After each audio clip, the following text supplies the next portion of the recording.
kind of download into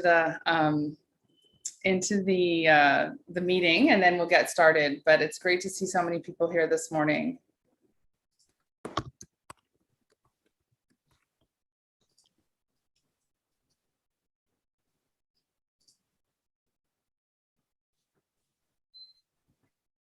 I think it takes time for the, I don't know, the upload, download of connections. So we'll just wait a few minutes, but it's great to see everyone and the panelists. And Tripti, thank you for organizing this for everyone this morning. It's a great way to start the weekend. I agree. Hi, Sudha. Hi, Kim. Hi. Hi, everybody. Thank you for joining us today on a Saturday morning. We're just waiting for another 2 minutes, letting some more people log in, and then we're going to start.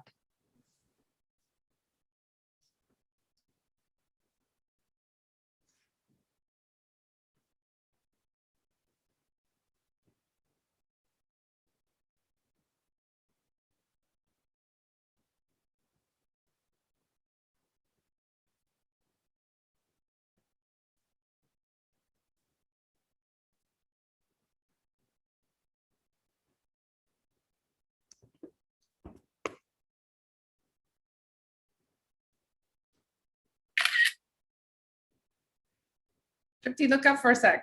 I want to take a picture. Grabbing the screen, guys. Okay. Great. Are we ready almost?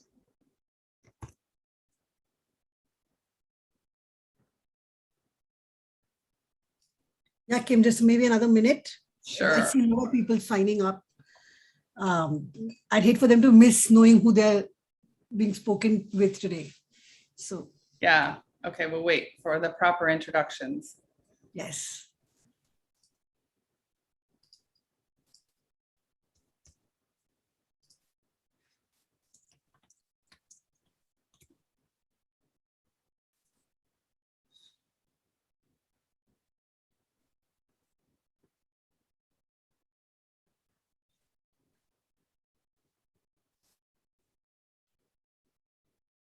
Hi, Sheetal. We already have a question. Yes, we will be sharing a recording with you. Hopefully it all goes well, and then YouTube will give us a link, and then we will eventually share it with everybody.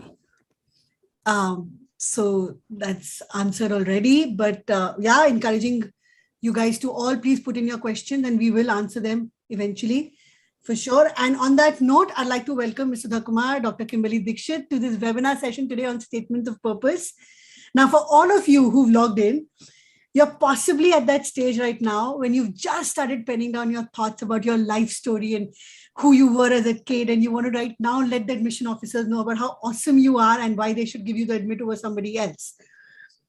It's all going to be amazing from here onwards, guys, because today we're bringing you an opportunity to sit back, listen to two experts, share their insights and their tips and techniques about how to actually get a really stellar SOP out and submit it to your dream college.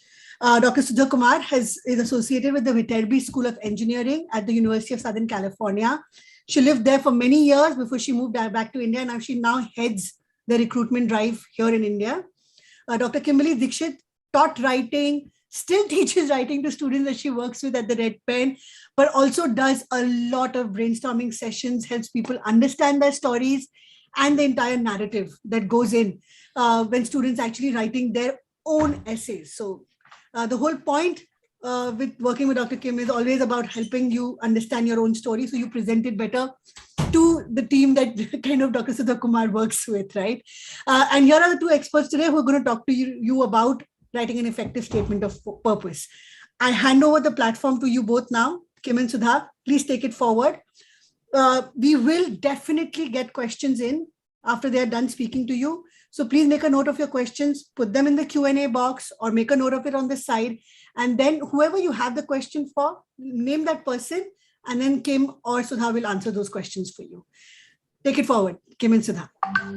Great, thank you, Tripti. I hope everyone can hear me and see me and see my screen. I just want to introduce us. We are the Red Pen, which we are an education consultancy based in Mumbai. We've been around for 10 years now. This is our 10-year anniversary. So we were founded in 2011. We have We do have consultants all over the world, and we have worked with, over 2,000 students to, top colleges, medium colleges all over the world. So we do try to support everyone, all the way from early advising, that is students who are, still in school, still planning their educational journey, undergraduate admissions, postgraduate admissions, which is mostly what we're talking about today, MBA, and also boarding and day schools.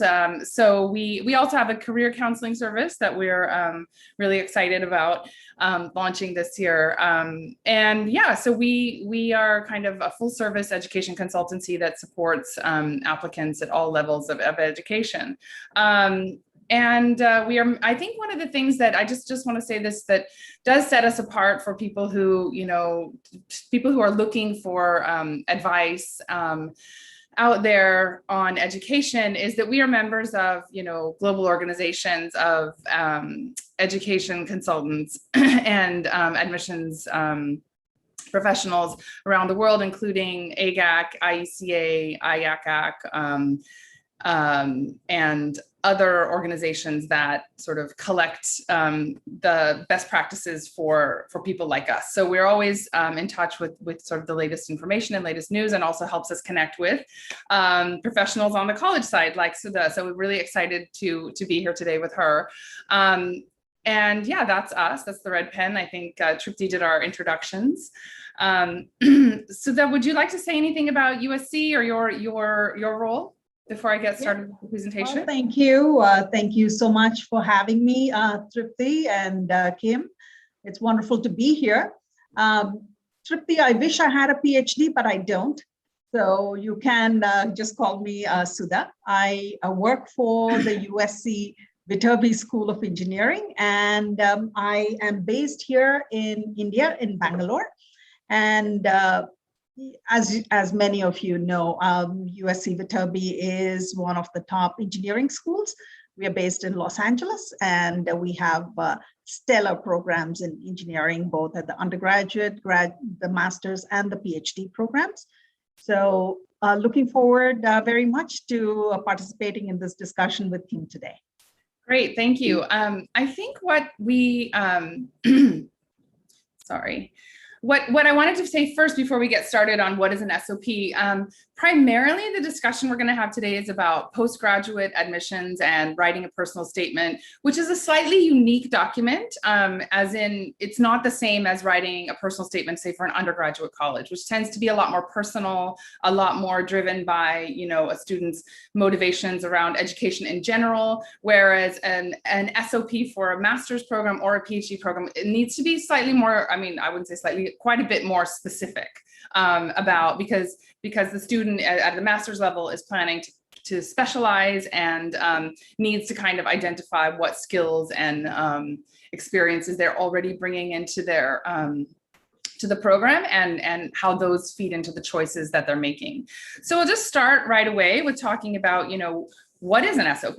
I think I said a little bit about it just then, but I think what I want to say first is what it's not. So an SOP, I think a lot of times when we get a first draft of an SOP, it sounds like a life story. So an SOP for a postgraduate academic program is not a sort of recitation of your life story. I was born here, I studied this, I did this, this was my first choice, second choice, extracurriculars, everything, it's not this sort of kitchen sink essay that you want to throw at the admissions committee so that they know everything about you. So just remember that is what a sort of, that's what an SOP is not. So let me say a little bit more about what it is. It's a much more technical document. So depending on the program that you are applying to, you need to talk about, what experiences you've had in the past, and what experience, how those have kind of motivated goals for your future, and to talk about things like, why you're interested in that specific program. And I'm going to talk a little bit more about personalizing or personalizing the SOP to the actual program in a little bit. But in general, it needs to be really a document which helps the reader understand, what is the student's specific goals around this area of study? What do they already know? Do they understand what it means to study this? Like, they want to make sure you're not going to drop out, or, you've never really, you've not really understood the program well, and you're not a good fit. So you need to demonstrate all of that through your past experiences and your future goals. I think that one of the other important things is that you need to make sure your SOP is connecting with your resume. So if there's something you're speaking about in the SOP, it needs to be in the resume and vice versa. And similarly with your letters of recommendation. If you worked on a project with a faculty member who's writing a recommendation for you, that should be mentioned in the SOP. And if you know a faculty member is going to write something about you, you should make sure that you mention it in your SOP. So kind of making sure that all the documents that go into the application align, so that there are not a lot of question marks and sort of gaps in the story. So Sudha, do you want to say more about that, since you look at the applications once they come to you? While I don't actually look at applications, I do have a fairly good understanding of what we look for. I think what is really important is for a student to understand what a graduate school is all about, right? So a graduate program builds on the foundations that you've had at your undergraduate level, and then it takes you into more specialized coursework. So what any graduate school would be looking for is, are you prepared with your undergraduate coursework? Do you have the right foundation to do well in the graduate programs once you come to our university? So that is really what we are looking for, because we want a good fit. We want the students to come and thrive on our campus, do well in the program.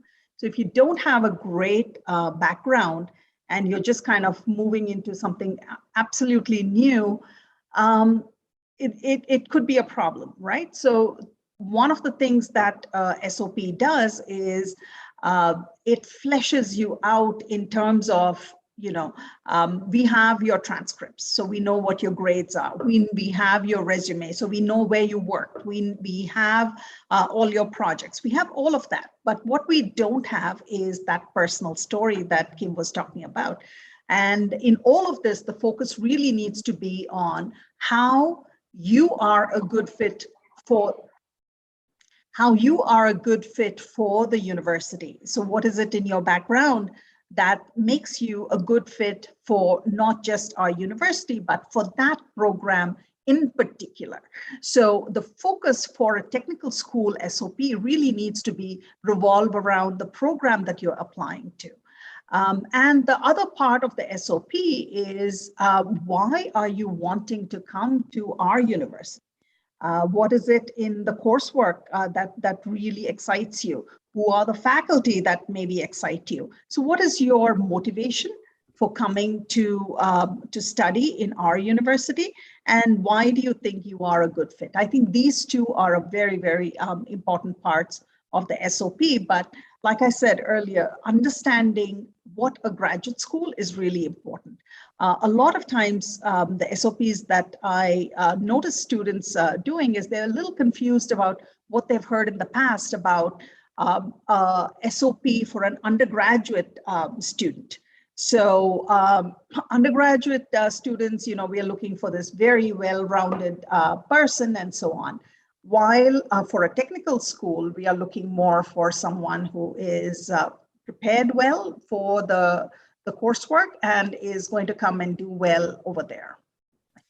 Great, thank you. I think that's really helpful. I want to just, get a little more specific and talk about, what should be covered in the SOP. And what we always tell students is what should be covered in your SOP depends on, your situation. So a lot of students are very focused. They know, they know exactly what they want to do. They know exactly where, why a project they did in college has led them to pursue this particular master's degree. And that, that kind of a story in an SOP will be very kind of aligned from start to finish. This is what I've done. These are my goals. Here's how your college, helps me meet those goals. And here's what I want to do, when I'm there. And so, it's quite clear and quite, straightforward and linear. I think where we run into kind of difficulty sometimes and students get a little confused about what to write is when, you'll have a situation where, an applicant hasn't studied the course as an undergraduate. So engineering, for example, is pretty straightforward. Most people do engineering undergrad and then they do a master's in engineering. Not always, but that's typically what we see in an engineering-based kind of field. So students who want to change their course, or students who are not really sure and are going into a master's program that offers some flexibility and options, and also students who want to kind of move from, a specialization into a more general program. So for example, going from computer science into finance, or going from marketing into management more broadly. So those kinds of personal statements, will need to be tailored, and will need to incorporate experiences and goals that explain that change a little bit, or explain, the range of options that the student is kind of looking at. And so I think, if you're really going into, a related discipline, then you need to talk about, what is the work experience, what is the academic experience that is going to, you've done an electrical engineering degree as an undergraduate, but you want to now go into computer science, postgrad, or AI or something like that. So what did you do in that program that really kind of prepared you to do that, and also motivated you to do that? What's the reason why you want to make that change? So I think, for someone who's in that situation, it's kind of a lot more clear what to do. I think for someone who is, let's say, we see this all the time, somebody has done an undergraduate degree in psychology, but wants to go study now creative writing. So how did that transformation happen? We need a little more background, a lot more about the story that has led the student to want to, move away from psychology, and maybe take some of the learnings or some of the experiences that have motivated them to then want to become a creative writer. And how did that happen? And a lot more kind of story there that explains the situation. And there's less explanation. I think the more connected and straightforward your story is, the less you need to explain. That is not to say that, I would ever discourage a student from thinking about changing their course. I mean, I think that that's also quite a myth that a lot of students come to us with. I really am interested in economics, but I studied history as an undergraduate. Well, you can still, there's a lot of things you can do to get there if that's still your interest. So, there's lots of ways to kind of transition through life and through your academic path. So do you want to add anything to that about what should you cover?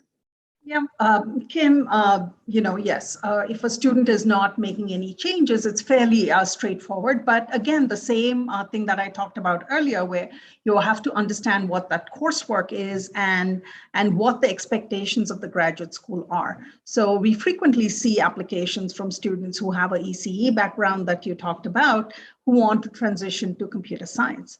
So what they need to understand is, what is the coursework at computer science all about?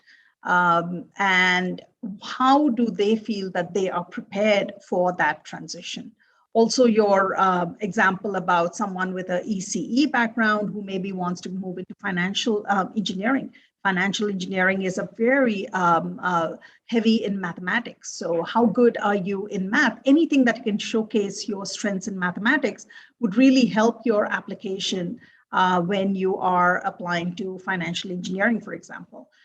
If you're really good in algorithms, and you've maybe participated in some competitions where you did really well, then those are the kinds of things that you can feature which show your academic strengths in computer science.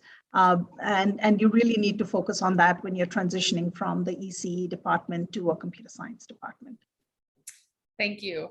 The next thing I want to talk about is, how each student really needs to tell their story, their unique story. So I think we see this a lot where, my senior wrote his essay this way, or, my sister wrote her essay that way. And so I'm going to do exactly the same thing. But I think the more unique I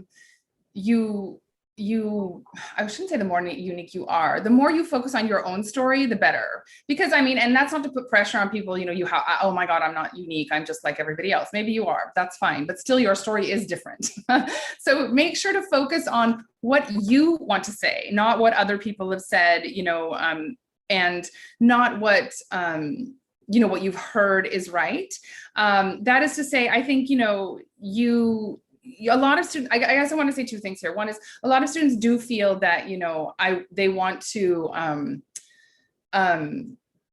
tell about, an unfortunate incident or, a mental health issue or a personal problem that they overcame. Now that is unique in your story, but if it's not relevant, you have to be quite careful. So we need to talk about, what's relevant to the SOP and what's unique about you, and make sure that, all of that is incorporated in the SOP, and don't sort of be afraid to talk about, experiences that you've had that you think are relevant and that you think will add to, your story and help, help an admissions reader understand why you're applying to the program. So just to give you an example, you may have a very personal reason for wanting to study AI. Maybe, it helped in some health situation in your family. You saw how valuable it was, right? Or something like that. That's your personal unique story and your personal motivation, which doesn't go to say that, if you're unqualified for the degree, that story is going to get you there. That's not, but it may still be relevant. And I'll just give one more example. I met a girl over the summer who, she was quite young, but she wanted to go and study a postgraduate degree in nursing. And that was because, she didn't know anything about nursing earlier. She had done something related to science or health science as an undergraduate. But when her father was very, very sick in the hospital, she watched how sort of dedicated and also technical and very interesting the work was in the hospital. So that, she has the background to do well in the program, and she's seen personally this experience. So that is something that she should definitely share in the SOP. So would you like to say anything else about this? Just wanted to give a couple of examples. There could be a student who is, in the basketball team in their university and doing very well, and they are interested also in a computer science program at the university, right? So what should you focus on? Should you focus more about your being the captain of the basketball team? Should you mention it? Will that help? It can, but that is not what we are going to focus on. What we are going to more focus on is, so this student has a sports background, and he was able to, balance his all the practices along with doing very well in his academic progress as well within the university. So it kind of tells us that you are good at time management, and that may give you the brownie points, not that you were a star basketball player. That is not the point that we will be looking at. So understanding what the university is kind of looking at when we are assessing applicant is, so every time we look at in any part of the application, it's always is, are you a good fit for the university, and will you do well in the program? So, so this is an example. So sometimes there will be someone who's done work experience. I frequently see students say that, I have a work experience of 3 years, 5 years, 7 years. Fine, that is interesting, but that doesn't essentially help your application that much, unless you're maybe for an MBA program or something where work experience is mandatory. But if the work experience is not required for a program, and you're talking about your work experience, you need to mention what it was in your work experience that made you come away with academic learnings that'll help you do well in the program. So whatever you say, you need to more talk towards how that has made you academically strong and well prepared for the program that you are going to apply to. Great, thank you. Now my next point, I think, is probably, we've covered a lot of these. Oops, sorry. Okay, it's not here actually. I was going to talk about myths, but I'll talk about that, I think, a bit later. But okay, because I think we've covered a lot of them. The myth that, you have to include all your extracurriculars, or that, all of that kind of stuff in the SOP. So let's just skip ahead to the why university paragraph, because I think this is very important. And I think, so that I would like to let you go first here, if that's all right. Why don't you talk a little bit about what you think your programs look for in this Why University paragraph? Right. So what we would look for in a student is that they have spent the time. We have an excellent website, both at the departmental level. We have places where our faculty are featured. We have places where our research is featured. The coursework is featured. So we want to make sure and understand that the student has actually gone and taken the trouble to review all that information, is excited to come to our university. So the Why University paragraph will tell us your motivation to come to our university. And we want to know that the student is really understands what the program is all about, and that he's committed to that particular program as well. So. Yeah, I think what I would like to say here about the Why University paragraph, because we see so many, I'll just start with what we see. So we see so many of these that come to us and say, here's me, here's what I've done, here's why, this is a really technical project I worked on, and this is the publications it was in, and this is the faculty member I worked with, and I'm so, I've done this and I've done that, and I'm really excited for this goal, and I want to come to your university because. And then we see it all fall apart because it's ranked highly, because because of the weather, because the faculty are, esteemed. So none of that matters. That is all information that the reader knows about the university. So anything that you are researching that is sort of like repeating back what the website, what the university is saying about itself is not why you want to attend there. You've just told me a whole bunch of things about your background, your projects.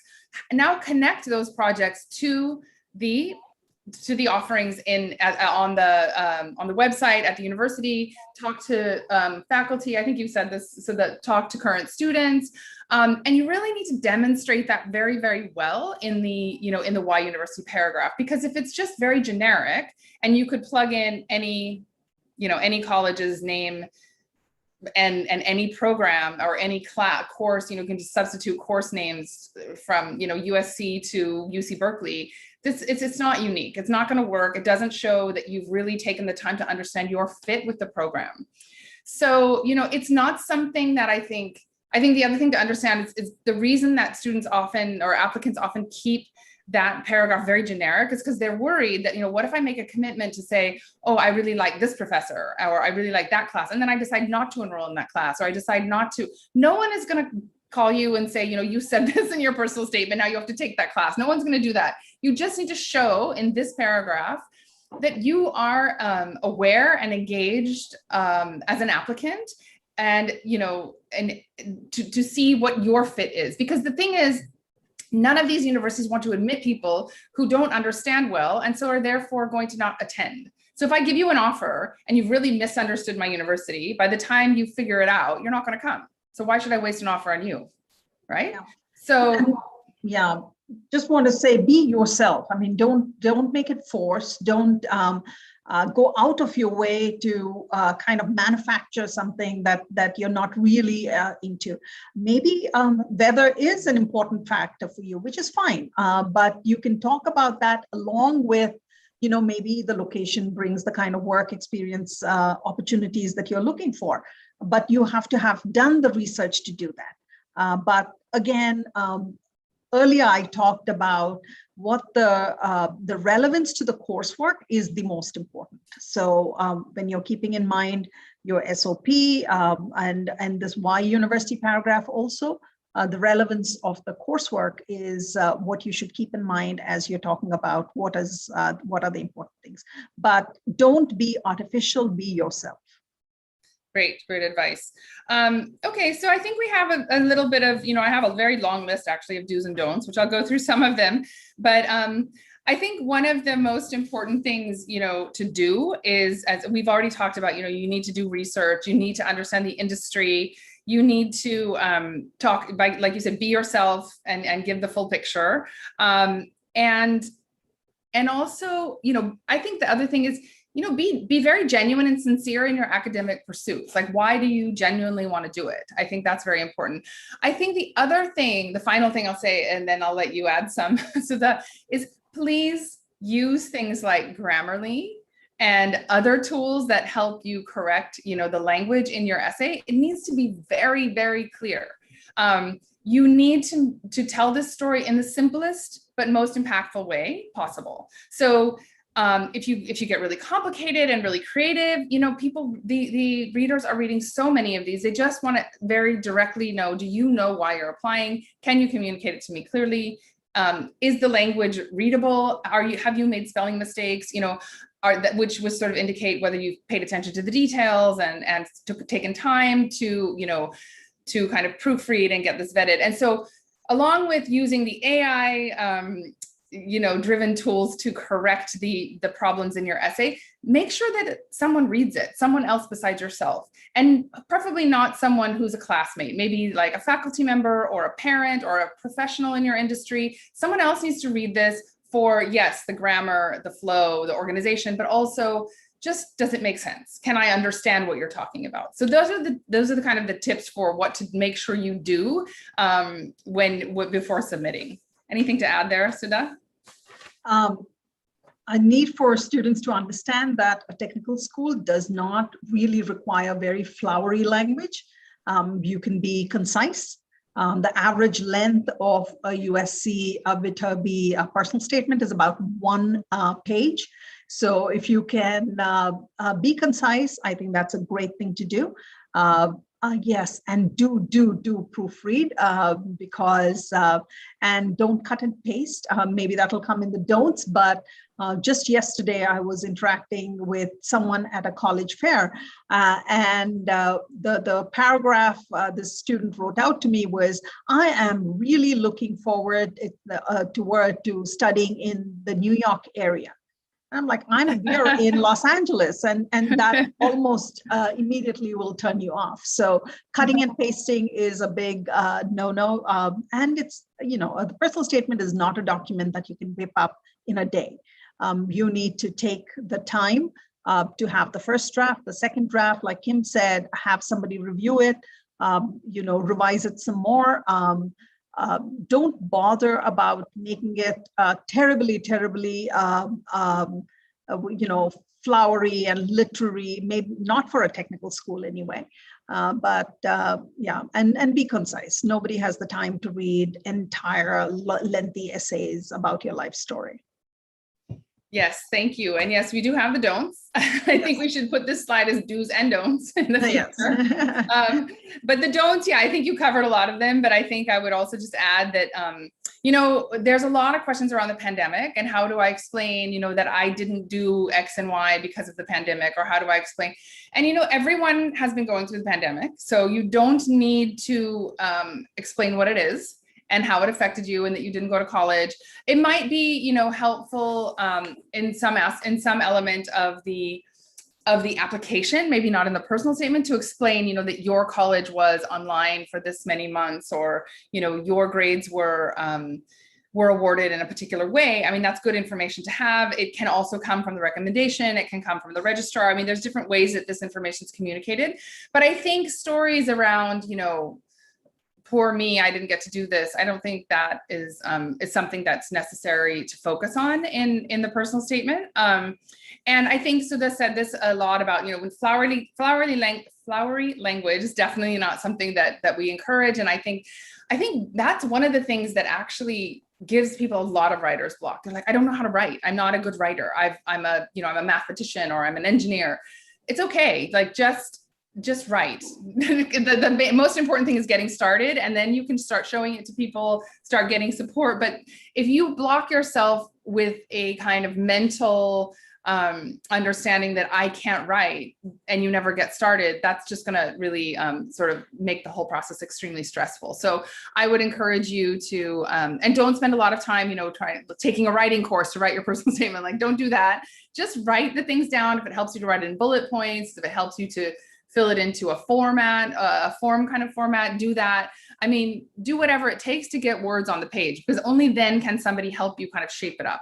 And the other thing I would like to say is that, and I think I said this at the beginning, but I'll say it again, it's not your life story. You do not have to cover, birth to now, and talk about your parents and how your grandfather inspired you and all this kind of stuff is really not it's very rarely extremely relevant. It might help you get, your juices flowing around, writing about yourself, but it's really not something that you want to keep in a final draft. I think one of the other things that I find a lot, which I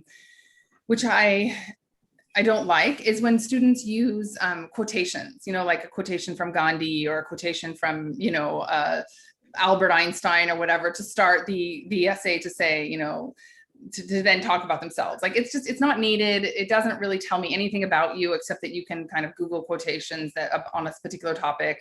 So let's just stop the quotations, not needed. They take up word count, where I'd like to actually learn more about you and your experience. And the other thing is, sometimes these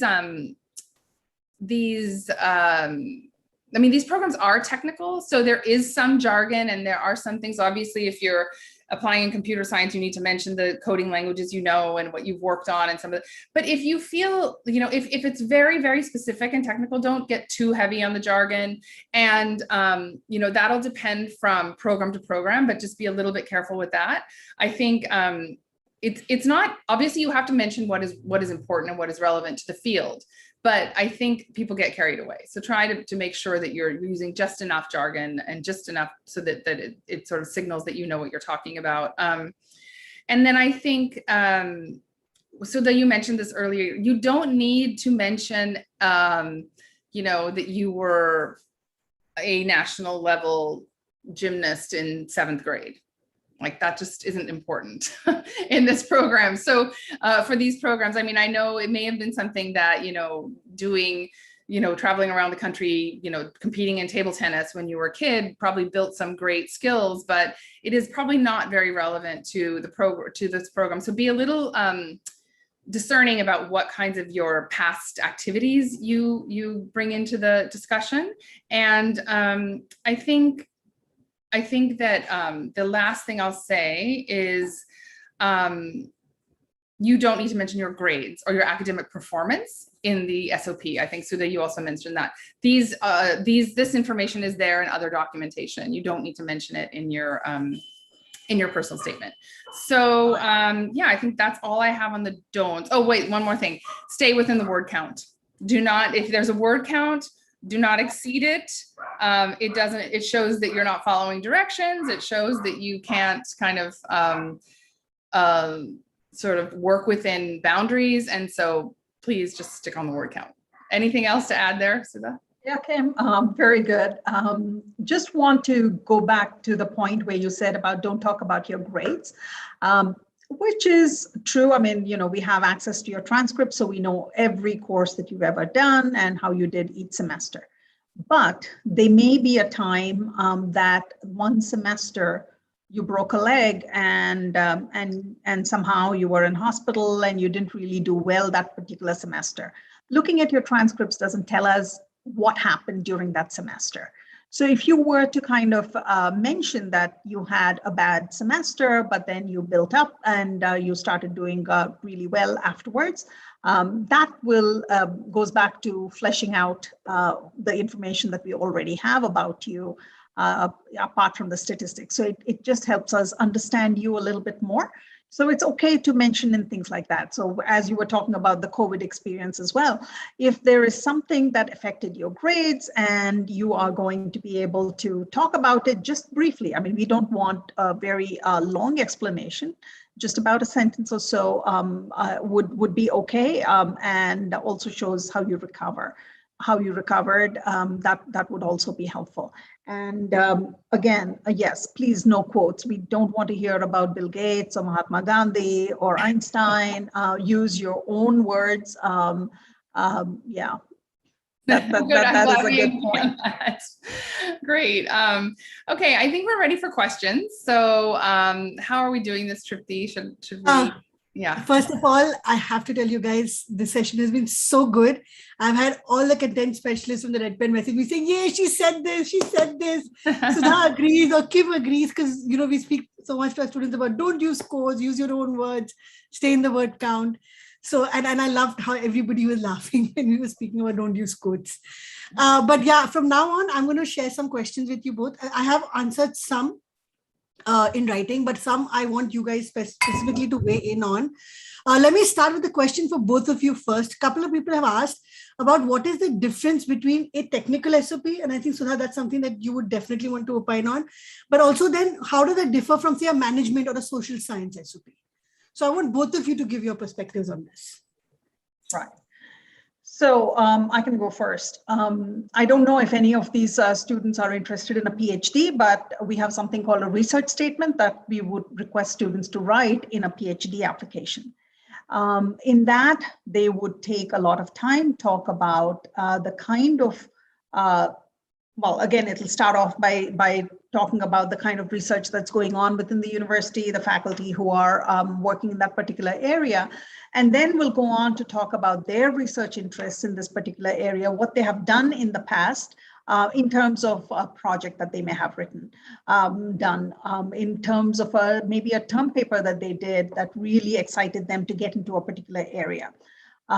So they would talk about the learnings from that project or from the term paper that they did and how it excited them to get into this particular area, where they want to be in. So we'd really like to know where the student would like to be at the end of the studies. What is their goals? Are they wanting to get into the PhD programs later on? Are they wanting to just hit the job market afterwards? What are the reasons why they think that the university is a good fit for them? So a little bit of technical stuff, but remember who is not in every university. It's not the faculty who may be evaluating the application. And sometimes it is a staff member who is doing the evaluations as well. So you need to draw a balance in getting way too technical and not technical enough. We would like to see, okay, let's say there's a student who is in the electrical and communications engineering program, and they really want to get into the biomedical engineering program. While USC's biomedical engineering program does a lot of work on instrumentation, on handheld medical devices, things like that. So we need to know that they know that this is what we do and that their background allows them to do well in this particular area. What is their motivation for getting into this area? How they would do well in the biomedical engineering area, which is a little bit of a shift, but again, revolves around the coursework and how they are prepared for it. Great. I think, Tripti, you said as compared to, say, a management student, was that? Like a management SOP or an SOP for social sciences, like psych or maybe communication or economics. Right. Okay. I mean, I think that one thing that, when it comes to all these programs, whether it's social science or management, it is important to really explain what experience you've had and what projects you've worked on that have, that demonstrate skills in these areas and or are part of the motivation for studying them. So I think, it's not that dissimilar to, I think, Sudha's, except maybe a student doesn't have to name particular technical, skills. But I think, when it comes, but I think what I feel when I read SOPs for, a psychology or management is that they start out on oftentimes very generic, like, because a student doesn't really, I just read one yesterday, in fact, that was very much about, I'm in this job and I've plateaued and now I want to go to a master's program so that I can grow in my job. Well, that's like everyone. That's just kind of like generic, and it doesn't, I mean, everyone wants to grow in their job. But the question I had for that student was, what is it that you've seen over 3 years of working in this industry that you think you want to grow so you can do what? Like grow so that you can do exactly what's happening now, or is there something more to what you want to do? So I think having a goal in mind, I always tell students, find a goal. And it doesn't, again, no one's going to hold you to it. No one's going to say you wrote this in your personal statement, you have to do it now. But with psychology or social sciences and management, I think a problem to solve is a very good place to start. Like I want to get into marketing because I worked in this field for 2 years, and I can see that, this is happening, but there's a gap here, or, you know, we need more and more sort of focus on this or the following, or etc. So that there's a place to go. So it's not just that I want to do more of what I'm doing, and I want to do that in an academic setting. So making sure that the goal is driving your personal statement. That's really what I think works best. Sorry, Sudha, go ahead. No, I just wanted to go back to my research statement topic again a little bit.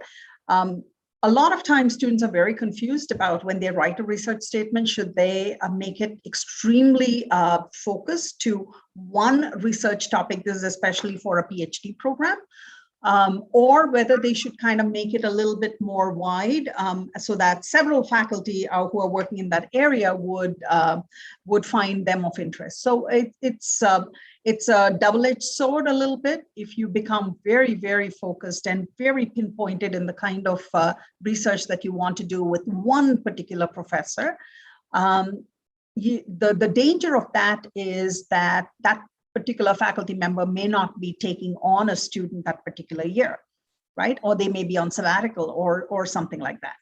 But the advantage of that is if they are very focused and they just want to work in that particular very niche area, then that is okay. But if you want to kind of cast a wider net, then you need to write a research statement where it says, you know, I'm interested in the general area of machine learning, you know, and these are the professors whose papers that I've read, and I really think that some of the work that they've done really resonated with what I want to do and what I have done in the past.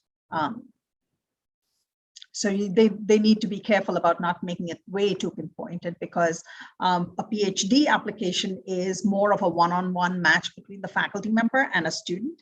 And if a faculty, sometimes if they take on 3 students the previous year, they may not have the funding to take on another one that particular year. So it may be a stellar, amazing application, but the faculty member may not take the student on. Got it. Helpful. That's good. Yeah, that's really good to know. All right. Another question, which is a little more focused on USC. So Sudha, I'm going to give those couple of questions to you first. If I have a 3-year BWalk degree in IT, the bachelor's in vocational, do I need a 16th year to apply to USC? So USC's language on the 15-year versus 16-year is a little fuzzy in the sense that we say that we want to see it on a case-to-case basis, and we'll have to review. So the student has to actually apply and our admissions team has to review. But in my experience, you know, with a 15-year degree, if you don't have the right coursework for that program, and you're not outstanding in some other way, the 15-year, it tends to be a problem. So basically, it is not a no right away, but at the same time, you do have an uphill battle to prove your case. Got it. And somebody else also would like to know, if a college mentions that GRE is optional, then is it truly optional, or is it actually an advantage to give it? So what we did last year, because of COVID, we waived the GRE. And what we told students was, you know, if you don't have the GRE scores, that's okay. But if you do have them, do submit it to us. And for the ones who did not submit it, one of the focus that we have when we look at GRE scores at USC Viterbi is the quant section. Right? We look at that much more closely than we look at the verbal section. So if a student is able to, who has not taken the GRE, is able to showcase that they did really well in math courses, that would help a little bit. In the same way, you know, in some of our programs, the letters of reference are not mandatory. So that does not mean that if they have a stellar letters of recommendation, they don't need to submit it. Anything you submit, we will look at. But of course, our preference would be to get the GRE scores if possible. But sometimes because of, you know, circumstances like COVID, we are not able to get that. Got it. Okay, and another question for USC and is Sudha, which are the master's program USC is known for, and what do they specifically look for? Now, what you're known for, I mean, what I'm going to do is honestly just share the link of the Viterbi School, because I definitely want students to understand how prestigious and how rigorous plus also robust the Viterbi School is. So I'm going to go ahead and share the link with you, anonymous attendee. But in terms of what does a school as competitive as USC typically look for in candidates is something that I'm sure Sudha can take us through quickly before we move on to some other questions about the SOP. Right. So USC is currently ranked number 12 for graduate engineering programs. And the reason why we are so prestigious is because not only do we have over 60 different master's programs, 13 PhD programs, and a very stellar undergraduate program in engineering. We are located in a fantastic place, and so our students get outstanding internship and job opportunities. So that is why we are really sought after. Our faculty are our asset. They are tremendous. So all of them are just outstanding, and you can read more about them in our website. But every single faculty member at USC is just pretty amazing. So that is the reason why students want to come, because yes, the coursework is amazing, the faculty are amazing, and the outcomes are amazing, right? So what is it that we look for? We want to make sure that the student is well prepared at the undergraduate level. So your transcripts, your GPA are important. We want to know you are good at math. So your quant sections or your math background in your undergraduate coursework is very important. We would like to know that if you have great letters of recommendation that talk about your strengths. We don't care if it is the vice chancellor writing the letter or if it is a professor or a lecturer who's actually writing the letter. In fact, we would prefer the lecturer because they can talk to your particular strengths rather than a generic letter from the vice chancellor which says so-and-so is a student of good standing in my university. That letter we don't like. So we just look at the entire package, the personal statement, and we just want to know that you're a good fit and you will come and succeed and do well in the programs and be a great part of the university. Perfect. Got it. There are some other questions about your quant score, your WES. I am going to share Sudha's email address here at the end. Please reach out to her. She is so good to speak to with students. She loves speaking to you, letting you know what the requirements are. So do reach out to her. And I'm going to honestly just go back because I have so many questions about the SOP that I want to do justice to every Saturday morning before people go into their brunch mode. Kim, is it true that there needs to be a very basic layout to an SOP, which is there has to be a certain paragraph on the top, there has to be a conclusive paragraph at the end? And is it a good idea to have a structure like that, if there is a structure like that, or if there isn't? I think it's always important to be organized. And so these skeleton or outline or, kind of structures do help you understand what needs to be included. So, it's very important to have your introductory paragraph, your research paragraph, and Tripti, you can probably say better what the names of those particular paragraphs are in the skeleton. But yes, I think it's very important if you can get your hands on some kind of an outline or a guide that tells you, what should be included in an SOP, and follow that.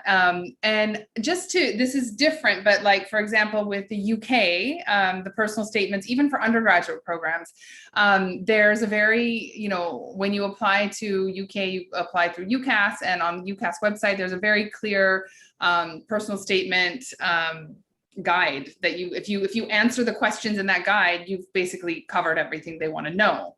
And so, yeah, covering, because otherwise, like we've said, people spend too much time on their personal story, or they spend too much time on their, maybe they try to include every single project they've done, or every single, every project they've done, and they don't really need to. They need to just sort of pick two of the most important, most relevant ones, and maybe reference that I've done other ones because that's there in other parts of the application. So yeah, I mean, having that guideline to kind of keep things, as concise and clear as they need to be really is a good idea. Got it. Thank you so much for that, Kim. I'm getting some questions, Sudha, about what are my chances of getting into USC. I'm just directing them to you directly. But do you think, Sudha, that it's a good idea to reach out to professors for master's programs to understand the course better, demonstrate their interest, for things like that? Is it a good idea?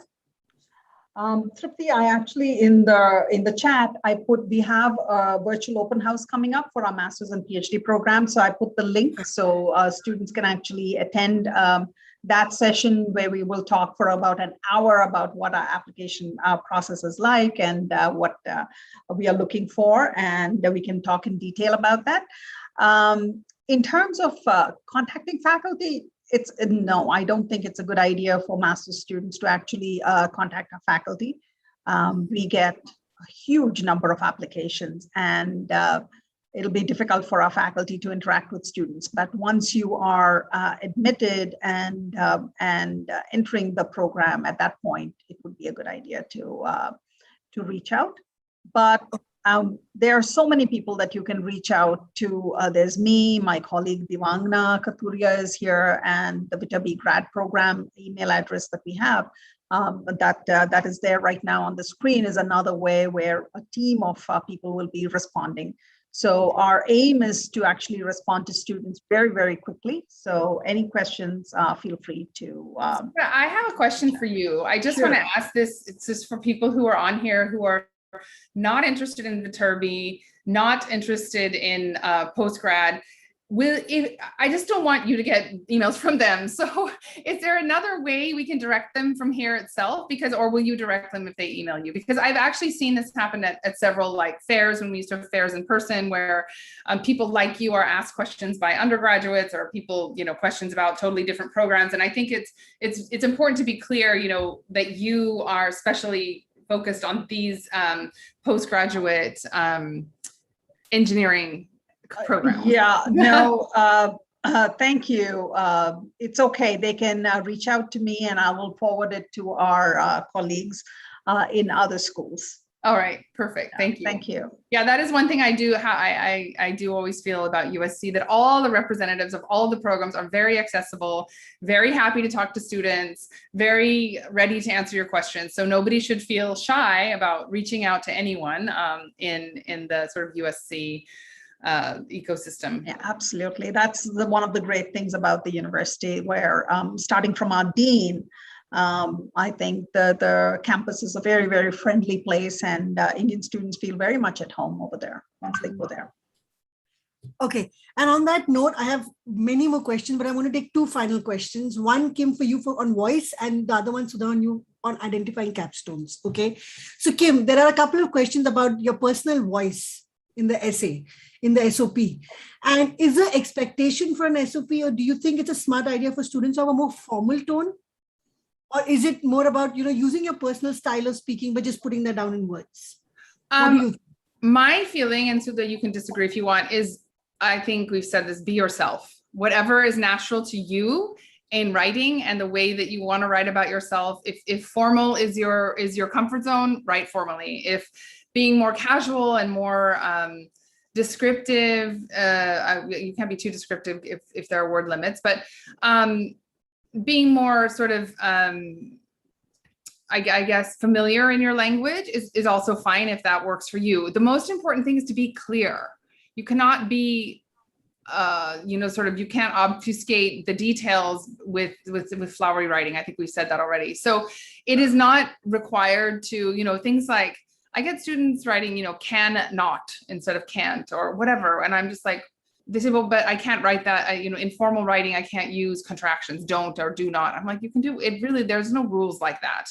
I don't think there are. So, but again, depending on how you've been trained and you've understood, what it means to write to a particular audience, you can go ahead and do what you're comfortable with. Okay, super. For And, a technical program, I think basically we are looking for very concise. You could even almost bullet point it, but not quite. So that would be fine. We just want that information, and we want it as concise as possible. Yeah, I think Sudha and I both said this, that you get so many applications, and you're reading, they are all read by someone. They're not read by, AI or computers, but even a reader is scanning for information. They are like, I want to know if this student is even, in the ballpark, so if it's hard to find that information, then you're not helping yourself. Yeah. Exactly. Absolutely. And okay. And before I field the last question, I want to run a quick poll, everybody.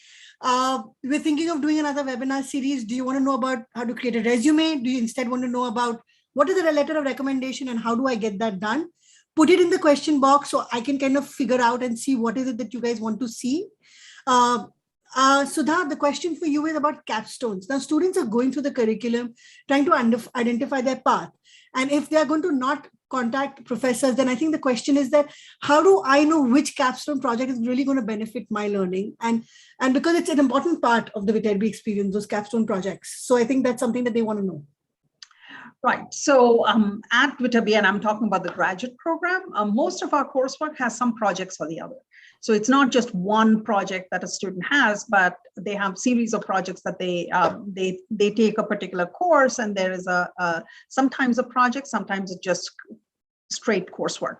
So there's no huge project at the end of the entire semester that you would do, or the entire program that you would do. We don't have something like that, but each program itself, each course that they take could have a project. So we don't really have too many capstone projects. But if they want to work with a professor, we do have something called a thesis option. So if a student wants to do that kind of a research, what they would do is come to the campus, decide that this is what they really want. It's surprising how many students make that a change in what they really want to do. Once they look at the kind of internships and job opportunities that are waiting for them, they quickly flip as their motivation sometimes. So they can do that, or they can take something called directed research, where they take on a very small project under a professor and take on just a few course credits to do that. That again is one-on-one. They talk to the professors over there. They don't need to do it at this point. Got it. Got it. So it's wait to get in there, speak to your advisors, speak to your professors, and then you'll have a lot more clarity about where you're headed. Super. On that note, about own your journey, be patient, and be focused on your statement of purpose. I'm going to call this session to an end. We do have some more questions, but please, depending on who you want to ask the question to, please send out an email, and we are all going to be super happy to answer it for you. We are absolutely okay to answer any kind of questions you have. Our entire focus through the session like this, Sudha, Kim, and mine, is to empower each and every one of you with as much information as that we can, so you do get your dream admit. Right? Thank you, Kim. Thank you so much for your time, Sudha. It's always such a pleasure. And thanks everyone for coming this morning. Thank you. Thank you, everybody. We'll reach out with the recording of this to everybody. It's going to be on YouTube. We'll send it through a summary email. And yeah, look out for a next session email from us soon. Thank you so much for having me. Thanks, Kim. Thanks, Tripti. Pleasure. Bye. Thank you, everyone.